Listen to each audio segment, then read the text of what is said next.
babi landa mambo bien na kata BTV3 on se retrouver on a BTV3 bana poto bana partout polinga bongo ti.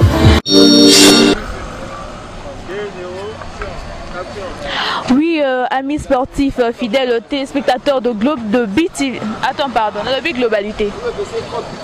Oui, fidèles téléspectateurs et amis sportifs de BTV3, vous que nous suivez de partout, bienvenue à votre émission Les Révélations du Sport. Bongo to lobakana mozindo, mayetali ndembo yambo cannabis, le bongo to kitaki na moko ya base awa na commune ya Lemba, ya base ya V Club pour na koloba parce que match ekobeta mabongo lobby mercredi à 20h na Égypte. Bongo V Club akobeta ne équipe ya SL Masri o bakobeta bongo na Égypte. Toza bongo na moko ya ba membre, il va se présenter. Bonjour monsieur. Bonjour madame. Pourquoi pour sa micro s'il vous plaît? Ouais. Oui, comment vous appelle? Est-ce que vous pouvez vous présenter pour que balandi habite vite pour que bongo ce que vous anani? Oui, ngai nazali président de l'art, président sous-section garage, oui. Na Lemba Terminus. Oui, c'est le président de sous-section garage à Lemba Terminus. Match Ekobeta Malobi président. Oui. Impression à eux les années. Bon, impression à ngai ezali d'abord bisonnion surtout, tous concentré pour un match à lobby, tous soutenir l'équipe de Bisso V Club pour que lobby tous à point, tous à Wosonga nango awa na Kinshasa pour tous un avantage à match à retour. Ok, match Ekobeta Malobi président. Le président a bien dit que il faut lobby tous au moins avantage na équipe autre Robeta, mais président équipe on a na parcours na ye on est au monaki na ba club à betaki tout le monde dit que Aza équipe encore redoutable vu que Atrali peut copolater si je me trompe pas, mais c'est quoi Azo Betana Victoria Club, est-ce que l'Ilobano est nini? Évidemment toujours respecter adversaire, les équipes moko ils ont vraiment très redoutable parce que c'est pas pour rien à commis à étape à demi-finale. Mais tout ce que je peux dire en tant que Veclibien, en tout cas, Azan a tâche facilité. Pourquoi? Parce que Veclub d'abord, les équipes moko oyo salipé parcours naie eza vraiment impeccable. Alors, yangoana toi sir na équipe nabiso. Tant que mon joueur au Veclub Azanango, total l'expérimenté, le coach Florent. Tactique à lobby na terrain, je pense que V Club Azan a beaucoup plus de chances. V Club a gagné un match. Oui, V Club Azan a beaucoup plus de chances pour gagner na match kobeta ma lobby na Égypte. Président, tout le monde bongo na ba match utaki koleka. Problème moment V Club avec sincérité défensif na ye. Défense qui na moi kokoso. Mais si ko to yoka ki bongo interview ya coach Bengue ndenga lobaki que bazaki na batira ki bongo na Casablanca pour na préparation, mais ba bongi si ba sali moi arrangement ya ba problème ba kutana ki na bango sur défense. Le banawe ko kozana ni par rapport à défense, est-ce que tu peux garantir biso que na match o ekobeta ma lobby défense kozala impeccable pour ne côté sa côté babi côté na biso te? Bon, évidemment défense na biso tous en absence, il y a quelques joueurs majeurs ou peut-être titulaires, mais tous en un groupe constitué de 23 joueurs. Donc ça dit que par réserviste, ils vont jouer le rôle de titulaires dans le match. Donc, les joueurs au Florent, au entraîneur Nabiso Abucha, dans le terrain, je pense qu'on doit compter sur ces joueurs-là. Parce que les joueurs nous surtout au hasard effectif avec club. Je pense qu'il est en mesure. Il y a que se défendre valablement. Moi, je suis foot déjà Bandaki. Et puis, le club a zappé parmi les clubs qui ont participé à championnat. Mais subitement, le club n'a pas si coupe de la Confédération CAFT. Est-ce qu'on handicapé les joueurs ont vu que si Bazobeta coupe de la Confédération et Mbalama est-ce qu'il faut perturber Bangote? Bon, évidemment, nous avons condamné moi Mouké. L'organisateur il y a l'Inafoot, pourquoi parce que calendrier qui en place c'est rendre qui compte il y a horaire il y a capté parce que normalement avec club aussi il fallait apprendre directement dans les restes des équipes Malamoko mais tellement qu'il y a un programme il y a CAF avec club bloqué alors c'est vrai que ça va handicaper un peu joueurs qui n'auront pas vraiment le temps de repos. Parce que juste le temps il fallait déjà livrer par match à l'Inafoot. Donc c'est ça qui nous inquiète un peu, mais que cela détienne en tout cas. Avec club aura toujours à mesure à Kobeta l'Inafoot dès leur retour ici. Ok, avec club aura toujours à mesure à Kobeta dès que Bakozonga awa na Kinshasa. Mais tu as une saison passée, vous avez une opération 3 points. Mais si je ne sais pas, opération de Sosoni pour la saison où ils ont bandé Siko. Pour la opération 3 points ou soit pour changer le sous-sous. On s'attend à quoi pour la club?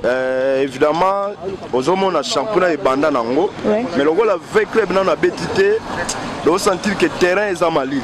Alors je pense tant avec club au banda, premier match il y a playoff, que je dis il y a championnat.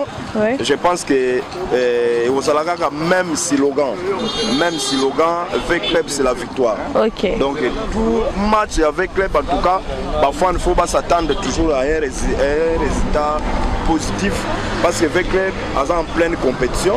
Donc c'est pour dire que avec club aux Alagaka même dans avantage, il y a bien, il y a Kobeta championnat on a bien.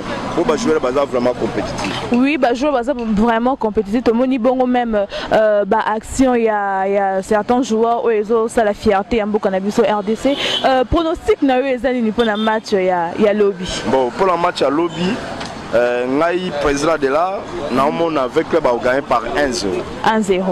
Oui, président de là, le but que bon avec club a gagné par 1-0. Merci beaucoup président. Un mot de la fin. Il faut s'adresser na joueur, na coach Bengue. Encouragement na eu ezanino kwa kota la caméra ya JC Massamba. Merci bien en tout cas. Mot de la fin na ezali kaka na Zosenga na Florent notre coach. Car ndenga salaka a cha joueur ou Monique joueur wana capable ya ko défendre couleur avec club tozo compter mingi na intelligence personnelle na Florent un grand coach. Alors par rapport na ba joueur en tout cas c'est un problème ya conscience base wa conscience na bango bacha na motema ba beta base la déterminer en tout cas biso la résultat. Tolingite totikala na nyongo kuna mais bango nde bazala na nyongo ya vite parce que tant to gagner bango tant ba ya a ba ko remonter nani de fait au biso au pesa bango. Donc je pense c'est ça. Alors par rapport na ba supporter nyonso en tout cas na sengi bazala ba optimiste. Je pense avec club ndenga kewana a kozonga na victoire donc biso tout aux na sima équipe dans tout Congolais confondu. Tous à la Sima équipe parce que avec club et l'équipe Moko Kaka dans la compétition africaine. Donc tous à obligé de soutenir l'équipe avec club. Oui, tous à obligé de soutenir Banavi et Banambongo. Merci Bongo président Dengo Yamba Kibuso vraiment. Merci. Merci.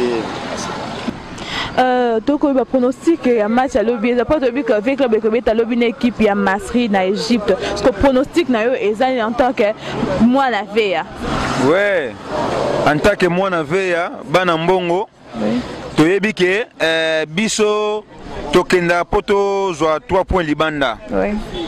Étape auto comme ça sous étape tekeno to kende ko luka peut-être na kangisa na sala ni libanda pona aux points na terrain na été étape to comme des étapes mon photo affronter ba on a libanda comme ça tant ba na kati ba ye ba no baza sous na place de ba longo déjà na compétition ba tikela so temps na bon ngana za renaissance ya makila taka président la chile to be na dragon to boni bongo V club a kobeta bongo match lobby na compte ya coupe ya confédération CAF. Robeta bon en Égypte une équipe El Masri. Pronostic na les anini. Aussi na ngai ezali bo avec club il alors représenter RDC. Quoi batu ba kenda ba katani. Donc à la demi-finale na a gagné à 3-0 to bango ba yawa ba longui. Mais tout le monde peut bino bana faut na tout na on peut appeler mon renaissance. Tout le monde bino bana renaissance. Avec le Baouta Kobeta dernièrement na stade de martyr, avec un stade de martyr, on a Renaissance de Berkane. Bon. Au lieu de Barakoso qui n'est par exemple pour Renaissance de Beta, faut Congo me comme sa Renaissance. Mais pourquoi Binoba la Renaissance avec le Babetina Renaissance de Berkane subitement tout le monde peut na Binoboya pour encourager avec le comme Bino comme sa Renaissance de Berkane. Est-ce qu'on montre contradiction Isawana? Bon, au moins ni Ezama ma balé. Ma balé ndinga nauta na DSMP. DSMP so va bête l'équipe vite à soutenir équipe uta na Libanda. Vous assure. Na dasi pour na bani na Imana dans son Renaissance. OK. Tant que banda to qui comme ya Renaissance. Et ça équipe na ngat.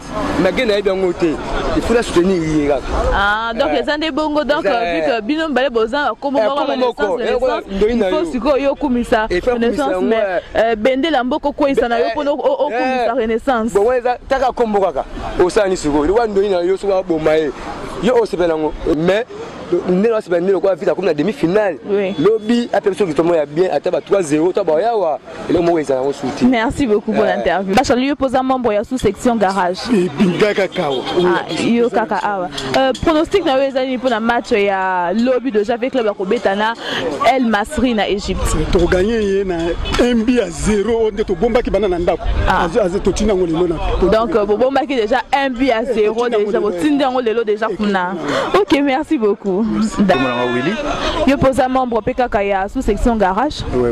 Quand tu as pronostic pour rapport à match, il y a lobby avec club à Robert bon équipe El Masri en Égypte. Alors, on a pronostic na moins rétro dans le sens global. So en 2014. Avec club na quart de finale à l'ongla qui deux équipes il Maghreb. Après il y a une finale équipe à Maghreb, faut pas au Salamaki. Donc ça revient au même, il y a un peu ndemone de année. Mazemba Longwe biso et bon d'ailleurs sur na biso té. Biso peut comme si que Longwe déjà maghrébin moko, to peut être na Al Masri en tout cas en tant que congolais, en tant que vécu bien qu'on a couleur côté. Tu vas gagner match les deux matchs tu vas qualifier pour la bêta finale. OK, tu vas qualifier pour la bêta. Mais tu que même bêtise quand le bac qui a que Mazemba comité na finale à Longo. Est-ce que et que vous allez vraiment même sortir na oya tour. Bon, Mazemba avec club hein. OK. Donc cette fois-ci tu dois vraiment surtout que sur le comité avec club. Vous avez vraiment uni et donc Makamba vous allez bien. Cette fois-ci il faut pas vous arrêter. Pronostic mes amis. Na petit 1 but partout. En match aller. OK. 3-1 match retour. OK. Bon, pronostic nanga ezaki talaka na rolo basuni donc biso to ki kuna po na ambition moko to gagner bango kuna. To pesa bango devoir à domicile. To gagner bango so baya balongwe to moni finale balamo. Babi landa mambo bien na kata BTV 3 on se retrouver. On a BTV 3 bana poto bana partout. Polinga bongo ti